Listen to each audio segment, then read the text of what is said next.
Bonjour.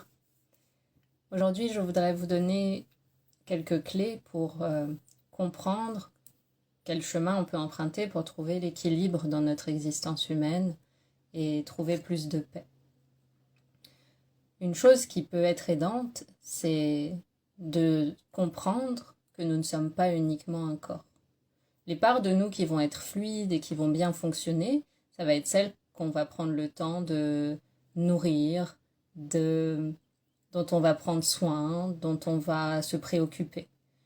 Le premier réflexe qu'on va avoir, et c'est dû à l'identification qui est présente depuis qu'on est né, c'est celle de la survie du corps.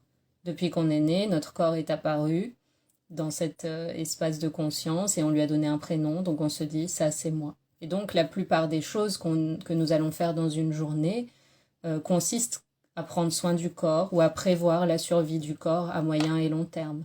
Travailler pour gagner de l'argent, pouvoir manger, se laver, s'habiller, bien dormir, se soigner. On va passer beaucoup de temps à prendre soin du corps parce qu'on s'identifie à lui ou bien on sait qu'il est un outil dans cette existence. Mais pour trouver l'équilibre, on a bien sûr besoin de prendre en compte toutes les parts de ce que nous sommes. Alors, par exemple, quand on travaille sur soi, comme en développement personnel, on va prendre aussi en compte le corps émotionnel, le corps mental, un corps plus subtil finalement, parce qu'on ne peut pas le saisir, on ne peut pas le disséquer, mais il est présent.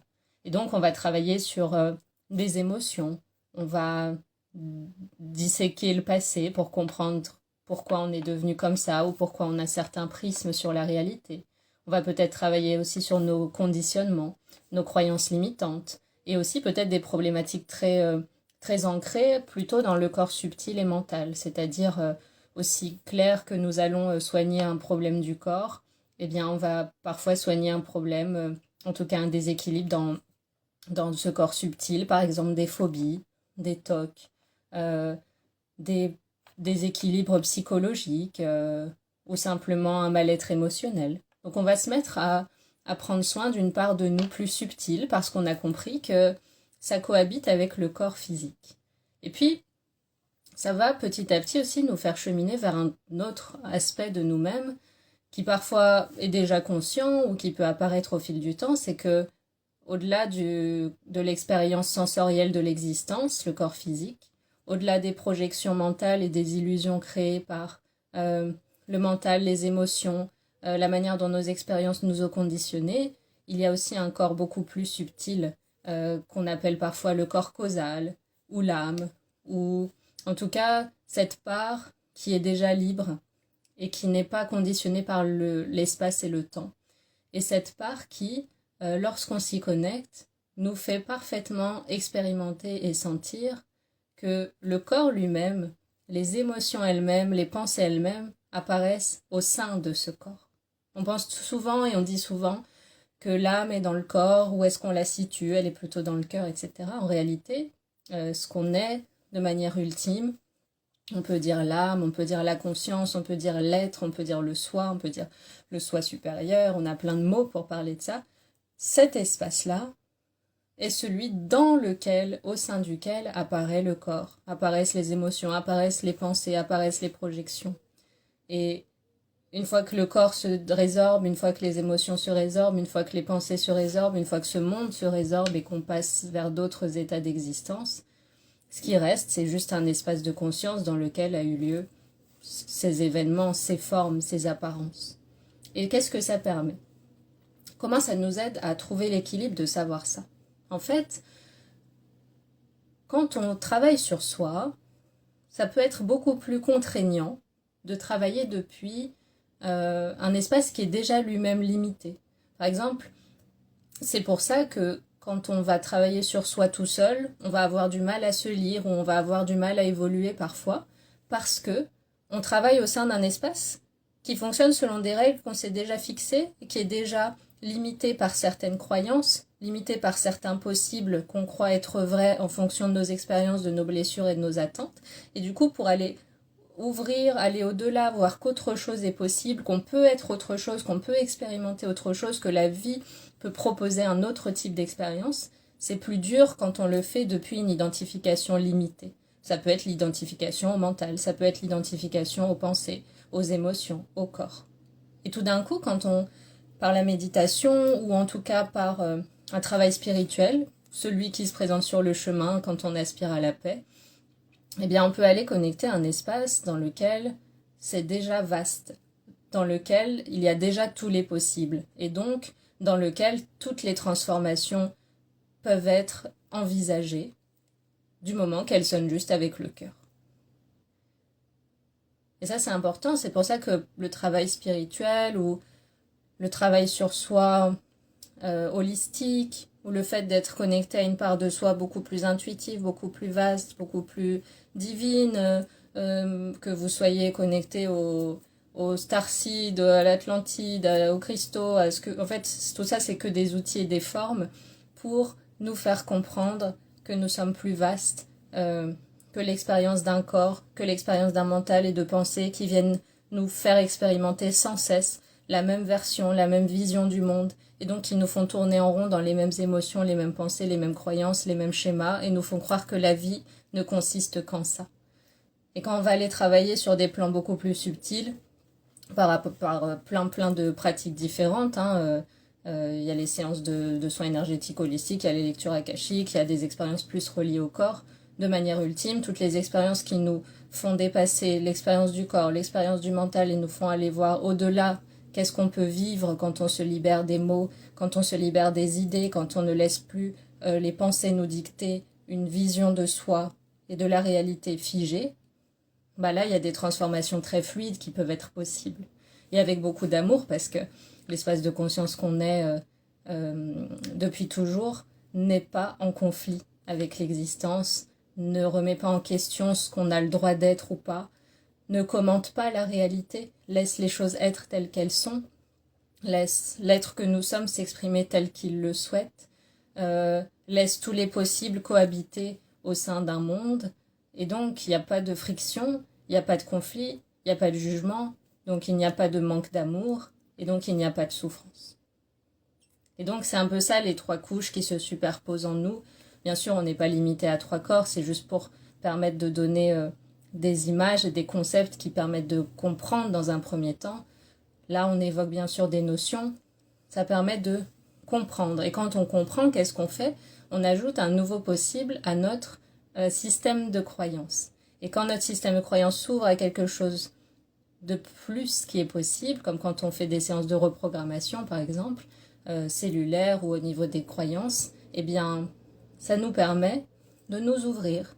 Et à ce moment-là, quand on s'ouvre, c'est pas parce qu'on l'a décidé, c'est parce que c'est déjà la vie qui est en train, à travers nous, de travailler, un petit peu comme l'eau, à force de circuler, érode la roche et se crée un passage. Eh bien, la lumière en nous érode ce qui n'est pas dans le sens de la vie et vient créer son passage. Et des petites clés pour vous aider.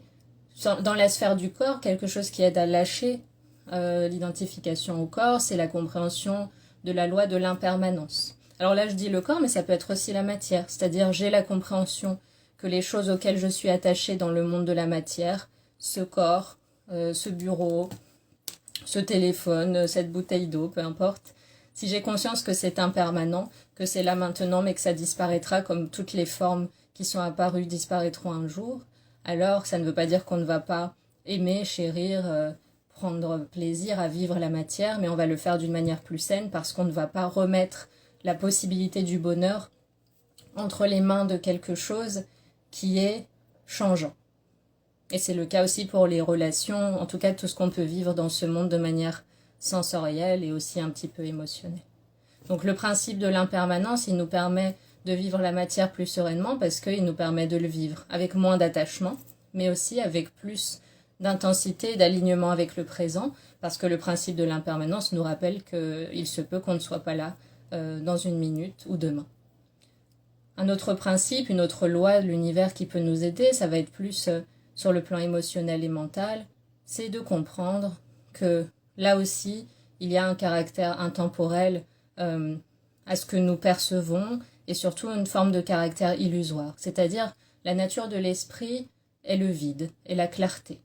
Et dans cette clarté, à travers les émotions et le mental, viennent se cristalliser des visions erronées ou limitées des choses qui sont ce qu'elles sont, mais c'est simplement qu'à force de les cultivées, elles deviennent des habitudes mentales, qui deviennent des émotions, qui deviennent une personnalité, qui deviennent une expérience de la vie. Donc c'est pour ça que le travail de reprogrammation de ce qu'on croit vrai sur soi, sur les expériences, parfois de manière inconsciente, parfois de manière héritée et inconsciente, tout ça, ça nous permet de laisser émerger en nous on va dire un prisme, une transparence avec la vie plus grande. Faut se dire, en fait, l'ensemble de mes conditionnements, j'imagine que c'est un voile tout autour de moi qui me fait voir la vie d'une certaine manière. Et si je laisse ce voile être de moins en moins épais, de plus en plus transparent, si je réduis les choses qui me conditionnent, si je réduis les idées que je me fais sur les choses, sur ce qui est possible, sur ce qui est bien ou pas bien, sur ce qui est facile ou difficile, etc., etc., si je laisse finalement l'intelligence de la vie être à travers moi, faire à travers moi sans toujours donner mon avis ou toujours être certain ou être certaine que je sais déjà, alors la porosité avec l'existence grandit. Et là, il y a une clarté qui permet de passer à la conscience permanente ou non, mais en tout cas la conscience que ce que nous sommes et ce que vous êtes est déjà bien au-delà du bruit des mots et de l'attachement à la forme. Et à quoi ça nous sert dans la vie humaine pour trouver l'équilibre?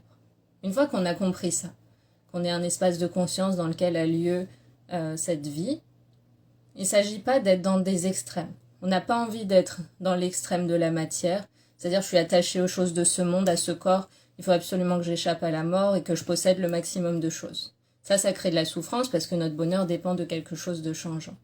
Ensuite, on n'a pas non plus envie d'être connecté que à notre corps très subtil, le troisième, parce que ça va nous déconnecter de la matière. Et en l'occurrence, là, on fait l'expérience d'un corps. Et ce corps, c'est un outil pour exprimer une forme de vérité, pour exprimer l'amour, pour développer la compassion. Pour ça, on a besoin de se relier aux autres, on a besoin du corps, on a besoin des moyens que propose le corps, la communication, l'écoute, la voix, y a la vibration qui traverse le corps.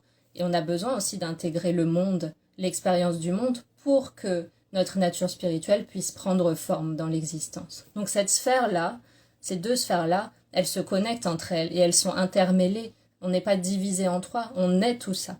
Et tout ça s'exprime en même temps, à la fois simultanément, en un seul instant. Donc de manière ultime, on n'est pas du tout divisé. On est la conscience qui s'exprime de plein de manières. Et une manière de l'expérimenter, elle peut être sensorielle, elle peut être corporelle, elle peut être par le mental et les émotions qui vont déformer la réalité. Et tout ça, en fait, il s'agit, pour trouver l'équilibre, de ne nier aucune des parties.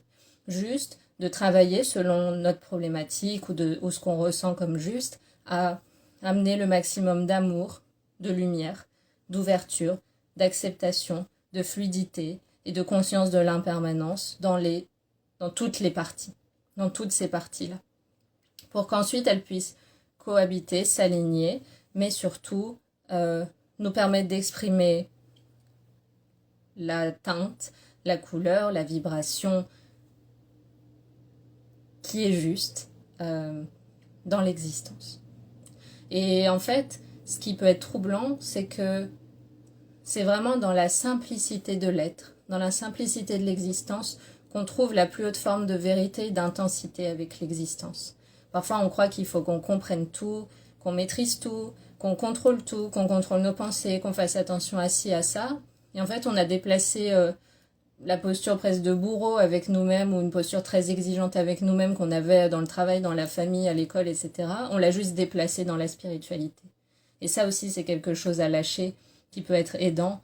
On n'a pas besoin de créer des nouvelles injonctions dans notre vie. Il s'agit de réduire les injonctions. C'est aussi un conditionnement de croire qu'il y a toujours plus à faire, toujours plus à être, et qu'il y a toujours quelque chose d'inapte au bonheur en nous. C'est important de se dire, bien sûr j'évolue, mais je ne suis pas inadaptée, je ne suis pas un problème à résoudre. Je suis la solution elle-même et je chemine à le découvrir de plus en plus pour que cela devienne mon état d'être profond, permanent, mais dans un but précis, qui n'est pas juste d'être bien. C'est aussi d'être bien dans un monde où tout le monde est bien. Et donc, du fait qu'on est dans un monde de dualité, en tout cas apparente, ce qui va pouvoir nourrir ce cheminement, c'est une intention de compassion. C'est-à-dire cette conscience que si je trouve la paix, je vais pouvoir aider les autres êtres autour de moi qui souffrent ou qui aspirent au bonheur comme moi et à éviter la souffrance. Parce que j'aurai réalisé ma nature et trouvé la paix, je pourrai les aider à trouver la paix. Et ça, c'est mon but ultime. C'est quelque chose qui a du sens pour moi. Par exemple, il s'agit de trouver une intention profonde et ne pas faire de la quête spirituelle ou de la quête de la paix juste une quête en fait basée sur la peur. Il faut absolument pas que je souffre. Certes, on ne veut pas souffrir, mais ce qui va nourrir n'importe quelle intention, que ce soit dans les choses qu'on fait ou dans le travail sur soi, c'est l'amour. Et quand c'est porté par l'amour des êtres qu'on voit souffrir, l'amour des êtres qui nous entourent, c'est beaucoup plus puissant que si c'est porté par la peur, qui elle est une énergie basse et qui peut avoir tendance à rendre l'espace de l'existence très petit. Donc voilà ce que je voulais partager aujourd'hui. L'équilibre vient de l'amour de toutes les parties de ce que nous sommes, l'amour de toutes les expressions de ce que nous avons été, sommes et serons, l'amour pour tout ce qui est, et une forme de compassion pour les êtres qui cheminent, qui comme nous ont déjà la nature d'éveil, mais cherchent à trouver leur paix, mais aussi souvent, je le vois, à trouver la couleur à travers laquelle ils ont envie d'exprimer ce qu'ils sont, et réussir à l'aimer, à lâcher la peur que ça ne soit pas à la hauteur. Et en fait, c'est vraiment cette élévation spirituelle, elle est très belle parce que c'est comme si on passait d'un enfant qui a peur de mal faire, qui a peur de ne pas être aimé, qui a peur d'être en insécurité, qui a peur que ce qu'il est vraiment ne puisse pas trouver sa place, à un être qui a déployé tellement d'amour, tellement de joie, de partager ce qu'il est, qui a accepté de laisser partir aussi les vérités qui sonnaient faux au profit soit d'une vérité plus ouverte, soit carrément l'abandon des concepts pour laisser l'existence s'exprimer comme elle a besoin de s'exprimer et lâcher le maximum de prismes, d'idées préconçues sur les choses et lâcher le jugement, lâcher la dualité, lâcher le bien, le mal. En fait, il s'agit, si je devais résumer, en tout cas c'est ce que je sens, de passer d'une habitude de penser la vie à une habitude d'être la vie. C'est un peu ça en fait. Au lieu de penser la vie, l'anticiper, la conceptualiser, la maîtriser, toujours dans une intention, enfin en tout cas souvent de se sécuriser, ou se créer des nouvelles injonctions, ou croire que c'est ça qui va enfin nous permettre de ressentir l'amour, etc. Il s'agit de devenir la vie. Et devenir la vie, c'est comprendre, je suis déjà tout ce que je cherche. Je suis déjà cet amour, sinon je ne pourrais pas le chercher, puisque ce monde est le fruit de mon esprit. Comment pourrais-je chercher quelque chose que je ne suis pas déjà? Donc si je cherche l'amour, je suis l'amour. Si je cherche la sécurité, je suis aussi l'amour, qui est le contraire de la peur. Si je cherche la connexion, je suis cette connexion. Je suis déjà le monde dans sa totalité. Si je cherche la paix, je suis la paix. Et c'est simplement se poser, ça peut être méditer, écrire, travailler avec un thérapeute, peu importe.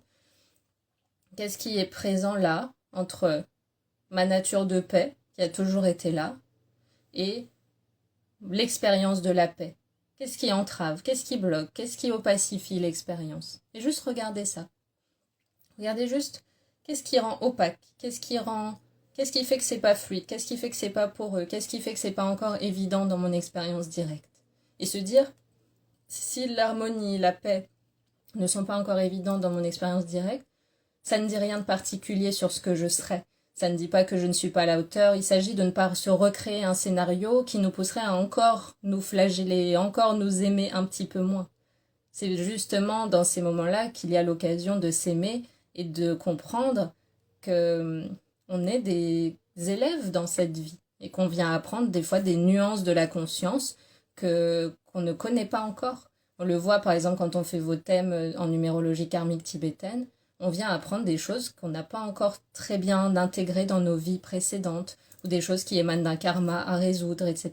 Donc on a des forces, on a des choses qui sont acquises, on a des fois des sensibilités très claires. Par exemple, des personnes qui ont beaucoup le nombre 11, le maître nombre 11 dans leur numérologie vont avoir une connexion très forte avec le divin, une fluidité, une médiumnité, etc. Mais avoir besoin, par exemple, d'apprendre le chemin du 4, c'est-à-dire le travail. J'apprends la rigueur, j'apprends à m'investir dans la matière, j'apprends à utiliser mes qualités de manière concrète pour voir euh, les choses se concrétiser et puis me réaliser à travers le travail et la place que je prends dans la chorégraphie de l'univers.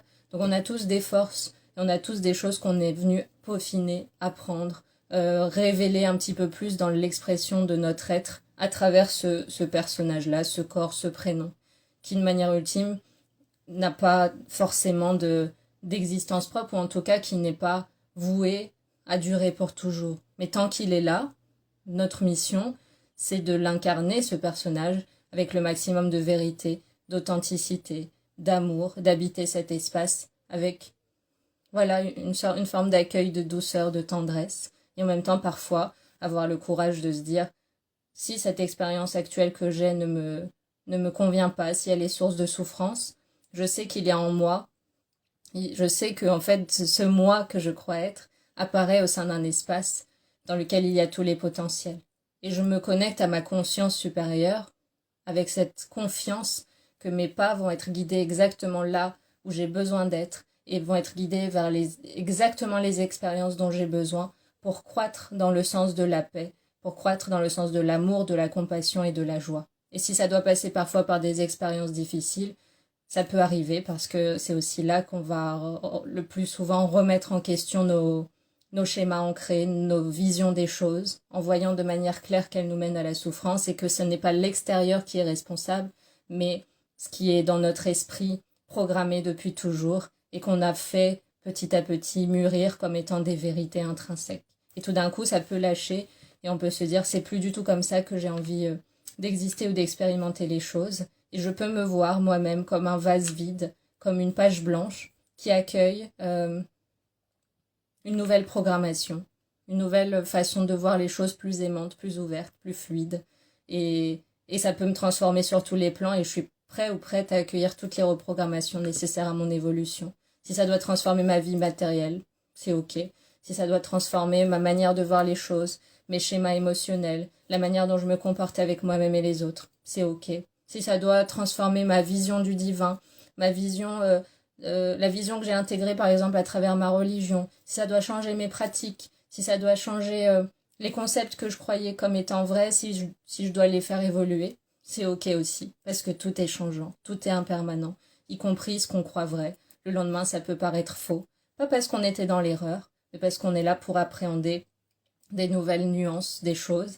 Et ce qui était vrai hier peut totalement être remis en question demain, parce que de toute façon, ce qui est cru, formulé et créé à travers les mots est toujours limité.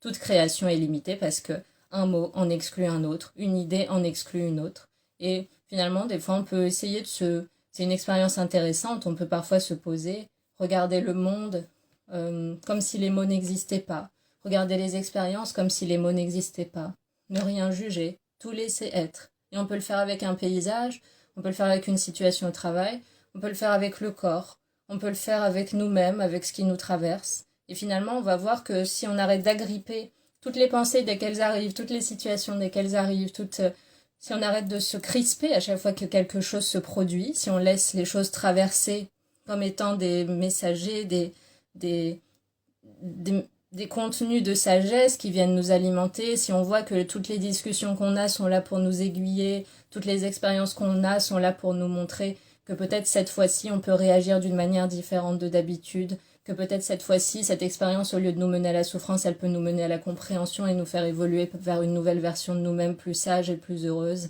et plus libre, soit du regard des autres, soit de soi-même, soit de... Voilà, si on saisit que la vie est en dialogue permanent avec nous, on peut croître très très vite, mais surtout gagner en harmonie. Et cette harmonie, cette paix, cet amour qui grandissent sont bénéfiques aux personnes qui nous entourent, les personnes avec qui nous travaillons, les personnes qu'on peut aider, les personnes que la vie peut mettre sur notre chemin, exactement au moment où c'est juste. toutes ces personnes, elles bénéficieront de la moindre marche que vous aurez gravie. Et surtout, l'image que j'aime bien, c'est qu'on est tous des lanternes. Et quand une lanterne est allumée chez quelqu'un, si l'amour est transmis, si l'intention de compassion et d'aider l'autre est présente, alors la lanterne va s'allumer chez un autre qui lui-même va l'allumer chez des dizaines, des centaines, voire des milliers ou des millions de personnes au cours de son existence. Et donc on est un maillage de conscience qui est déjà un. Et donc c'est important de, même quand on peut se sentir seul, se rappeler que aussi bien sur le plan terrestre, mais aussi sur les plans subtils, il y a des dizaines, des centaines, des milliers de consciences, de présences lumineuses qui sont là pour guider nos pas et nous amener à vivre exactement ce qui est juste. Et avoir confiance en ça, si on n'arrive pas à avoir confiance en soi en premier, avoir confiance en cette intelligence-là qui nous dépasse et qui a bien plus d'idées que nous et qui a bien plus d'amour pour nous que parfois nous n'en avons pour nous-mêmes. Si on a conscience de ça, si on peut le sentir, si on peut le vivre, si on peut le prier, si on peut s'y connecter parfois, c'est pas seulement un outil d'apaisement, c'est se connecter à ce qui est vérité et à ce qui a véritablement le pouvoir de nous apporter l'harmonie, parce que tout d'un coup, on sort de l'illusion et on peut enfin se laisser traverser, habiter par quelque chose qui est dur à nommer et qui peut seulement se partager. Prenez soin de vous.